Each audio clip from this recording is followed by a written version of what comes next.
অথচ ভোটার তালিকায় নাম থাকবে কিনা তা নিয়ে এখনো ধোঁয়াশা। কারণ প্রার্থীদের নাম বিচারাধীনের তালিকায়, আর এই প্রসঙ্গ উঠল সুপ্রিম কোর্টেও। 28শে ফেব্রুয়ারি প্রথম ভোটার তালিকা প্রকাশ করে নির্বাচন কমিশন। তাতে বিচারাধীন 60,06,675। কলকাতা হাইকোর্টের নেতৃত্বে বিচারাধীনদের বিচার করছেন বিচারপতিরা। সেই মতো সোমবার মাঝরাতে সাপ্লিমেন্টারি তালিকা প্রকাশ করে কমিশন। তাতে দেখা গিয়েছে বিচারাধীন একাধিক প্রার্থীর নাম ভোটার তালিকায় উঠেছে।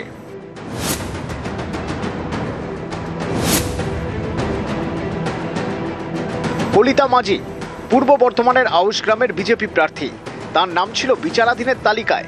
সোমবার কলিতা মাঝির নাম উঠল ভোটার লিস্টে। খুব খুশি হলাম এবং ভালো লাগলো। আমার সঙ্গে সঙ্গে যাদের নাম ছিল আমার পাশাপাশি আমার বুথেই, তাদেরও নাম বেরোইছে। তা এটা মানে খুবই খুশি।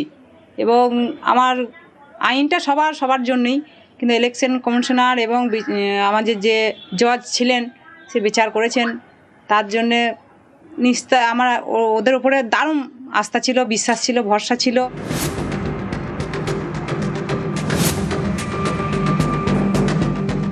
জাকির হোসেন মুর্শিদাবাদের জঙ্গিপুরের বিধায়ক, এবারও তৃণমূলের প্রার্থী।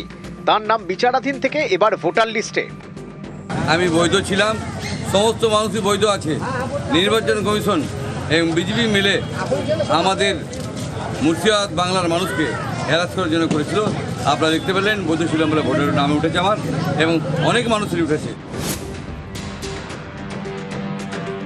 মুর্শিদাবাদের সাগরদিঘি এখানকার বিধায়ক বায়রন বিশ্বাস এবারের ভোটে তৃণমূল প্রার্থী। তার নামও বিচারাধীন তালিকা থেকে ভোটার লিস্টে।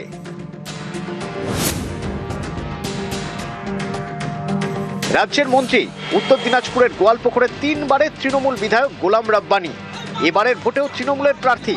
প্রথম তালিকায় তিনি ছিলেন বিচারাধীন, এবারের তালিকা নিয়ে চিন্তায়।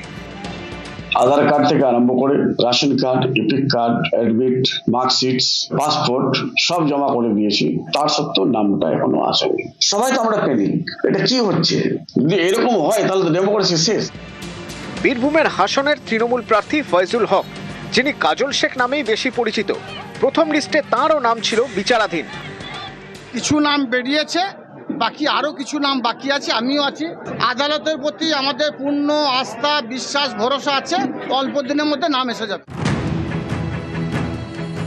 ভোট দেওয়া একটা মানুষের মৌলিক অধিকার, ভোটে দাঁড়ানোরও তাদের অধিকার। আমি যদি আজকে ভোটার হবো কি না ডিসাইড করতে হবে, তাহলে তো ভোটে দাঁড়ানোর প্রশ্নটাই থেকে আসছে না। আলটিমেটলি গণতন্ত্র, তাহলে সেই লার্জেস্ট ডেমোক্রেসিটা একটা বড় প্রশ্ন চিহ্নের মধ্যে দাঁড়িয়ে যাচ্ছে। এক ভোট দেয়া এবং ভোটে দাঁড়ানো, এই রাইটটা আপনি সিকিউর করতে পারছেন না, তাহলে এর থেকে বড় ব্যর্থতা বলে কিছু হতে পারে না। মঙ্গলবার সুপ্রিম কোর্টে পশ্চিমবঙ্গের এসআইআর মামলা শুনানি হয়। এদিন শুনানিতে বিচারাধীন তালিকায় প্রার্থীদের নাম থাকার বিষয়টি তোলেন মমতা বন্দ্যোপাধ্যায়ের আইনজীবী শ্যাম দিওয়ান। বলেন, বিচারাধীন তালিকায় 60 লক্ষ নাম, সাপ্লিমেন্টারি তালিকায় 27 লক্ষের কাছাকাছি নাম প্রকাশ হয়েছে। কত বাদ গিয়েছেন তার পুরো তালিকা আমাদের কাছে নেই। 14 জন প্রার্থী বিচারাধীনের তালিকায়, তাদের নাম দ্রুত নিষ্পত্তির চেষ্টা করা হোক, এ বিষয়ে নির্দেশ দিক আদালত। প্রধান বিচারপতি সূর্যকান্ত তখন বলেন, মূল 2 ইস্যু ছাড়া বাকিটা কলকাতা হাইকোর্টের বিচারপতি দেখে নিতে পারেন। এরপরে সুপ্রিম কোর্টের পরামর্শ। স্বীকৃত রাজনৈতিক দলগুলির প্রতিনিধি প্রধান বিচারপতির সঙ্গে দেখা করুন। যেসব প্রার্থীর নাম বিচারাধীন তাদের নাম যাতে দ্রুত নিষ্পত্তি করা যায় সেটা নিয়ে কথা বলুন।